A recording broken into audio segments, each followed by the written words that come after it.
اب اپنی بیٹی کی شادی کر دے۔ میں نے جب یہ مشورہ دیا تو خالہ بولی کہ میں اس کی شادی کسی سے نہیں کروا سکتی۔ جب میں نے حیرت کا اظہار کیا تو خالہ نے مجھے بتایا کہ میری بیٹی کو ایڈز ہے۔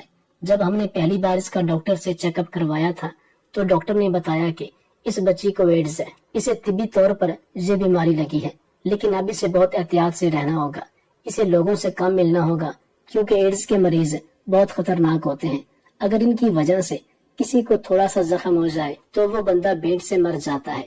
خالہ بولی کہ اس روز کے بعد میری بیٹی کمرے میں بند ہو کر رہ گئی ہے، نہ میں اسے کہیں لے جاتی ہوں اور نہ ہی کسی سے ملنے دیتی ہوں، میں خود بھی دور سے ہی کھانا دیتی ہوں۔ میرا دوست بولا کہ میں اس بات پر الجھ گیا تھا کہ ایسا تو ہو ہی نہیں سکتا کہ یہ معجزاتی طور پر حاملہ ہو گئی ہو، کسی نے تو اس کے ساتھ زیادتی کی تھی۔ میرے پوچھنے پر خالہ نے بتایا کہ ہماری بیٹی عالمہ بن رہی ہے اور اسے میں نے اپنے ایک دوست کے اسکول میں داخل کروایا ہوا ہے۔ جب وہاں سے ساری لڑکیاں پڑھ کر چلی جاتی ہیں تو شام کو تعلیم لینے کے لیے میری بیٹی اس سکول میں اکیلی جاتی ہے۔ میرے دوست نے اس سکول کا نام بتایا تو میں چونک گیا کیونکہ یہ وہی سکول تھا جس میں وہ لڑکے مرے ہوئے ملے تھے۔ میرا دوست بولا کہ اس کے بعد میں کسی حد تک معاملہ سمجھ چکا تھا۔ میں نے جب خالہ کی غیر موجودگی میں ان کی بیٹی کو اطمینان دلایا کہ میں اس کی بات راز میں رکھوں گا تو وہ رو رو کر مجھے بتانے لگی کہ میں ایک شام اسکول میں پہنچی تو میری باجی جن کا گھر سکول کے بالکل ساتھ ہی تھا، انہیں گھر سے فون آیا کہ ان کے بیٹے کی اچانک طبیعت خراب ہو گئی ہے۔ باجی مجھے تھوڑی دیر کے لیے اسکول میں چھوڑ کر اپنے گھر چلے گئی، میں اکیلی رہ گئی تھی۔ دو لڑکے اسکول میں داخل ہوئے، وہ لڑکے کسی گھر میں چوری کرنے گئے تھے مگر وہ کسی پولیس والے کا گھر تھا، اور جب پولیس والے کا عملہ پہنچا تو لڑکے پولیس کے ڈر سے بھاگ کر اسکول میں پہنچے اور چھپ گئے۔ اسکول بالکل خالی تھا۔ لڑکوں نے جب وہاں پر مجھے اکیلا بیٹھے ہوئے دیکھا تو ان کے اوپر شیطان حاوی ہو گیا اور انہوں نے باری باری مل کر میرے ساتھ زیادتی کی۔ میں اپنے دوست کی بات پر متاثر ہوا۔ میرے دوست بولے کہ میری خالہ کی بیٹی بری طرح رو رہی تھی اور وہ بولی کہ باجی اپنے بیٹے کو لے کر اسپتال چلی گئی، انہیں میرا خیال نہیں آیا اور نہ ہی انہوں نے گھر فون کر کے میرے بارے میں بتایا۔ میں ان لڑکوں کی درندگی کا شکار بن گئی اور کسی کو خبر تک نہ ہوئی۔ میں بہت مشکل سے خود کو سنبھال کر باجی کے گھر کا دروازہ پار کر کے ان کے گھر پہنچی تھی۔ باجی اسی وقت ڈاکٹر سے اپنے بیٹے کو دکھا کر لائی تھی۔ وہ مجھے دیکھ کر گھبرا گئی اور مجھ سے معافی مانگنے لگی کہ وہ میرے بارے میں بالکل بھول چکی تھی۔ لڑکی بولی کہ میں اپنی حالت اپنی بڑی سی چادر میں چھپا گئی۔ باجی نے مجھے گھر بھیج دیا۔ میں گھر آئی تو بخار میں جلنے لگی۔ میرے والدین کو لگا کہ اس سکول میں اکیلے ہونے کی وجہ سے میں بری طرح ڈر گئی ہوں۔ اس روز کے بعد سے میں اسکول میں واپس نہیں گئی تھی۔ میں کسی کو نہیں بتا پائی کہ اس رات میرے ساتھ کیا ہوا تھا۔ روتے ہوئے بولی کہ ان لڑکوں کو کبھی معاف نہیں کروں گی۔ تب میں نے اسے بتایا کہ وہ لڑکے اپنے انجام کو پہنچ چکے ہیں۔ تمہارے ساتھ غلط کرنے کے بعد جب انہوں نے اسکول سے نکلنے کی کوشش کی تو وہ وہیں پر مر گئے کیونکہ اس لڑکی کے ساتھ زیادتی کرنے کی وجہ سے انہیں ایڈز ہو چکا تھا۔